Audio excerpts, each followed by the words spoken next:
তারেক রহমান বলেছেন, বিএনপি যদি সরকার গঠন করতে পারে, সারা বাংলাদেশে ৪ কোটি ফ্যামিলি কার্ড দেবে। ইনশাল্লাহ, এটাই সত্য। একটি দল এই ফ্যামিলি কার্ড নিয়ে মস্কারা করে, ঠাট্টারা করে। আপনাদেরকে বলছি, আপনারা তো কখনো দেশ পরিচালনা করেন নাই, তাই এই অভিজ্ঞতা নাই। ফ্যামিলি কার্ড, কৃষক কার্ড, বিভিন্ন ধরনের ভাতা একটি সরকারের পক্ষেই সম্ভব। এগুলা সরকার ইচ্ছা করলে বাস্তবায়ন করতে পারে।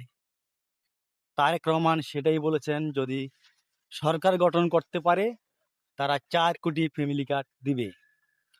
আপনাদেরকে বলছি, আপনারা বলছেন আপনারা জান্নাতের টিকিট বিক্রি করেন, দাঁড়িপাল্লা ভোট দিলে নাকি জান্নাতে যেতে পারবেন। এই ধরনের ফালতু কথা বিএনপি বলে না। বিএনপি জানে জান্নাত কার বাপ দাদার সম্পদ না, জান্নাত জাহান্নাম কার মানুষের হাতে না।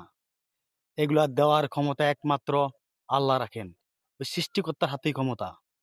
এগুলা মানুষের পক্ষে সম্ভব না। মানুষ শুধু পারে জান্নাত জাহান্নামের রাস্তা দেখাতে।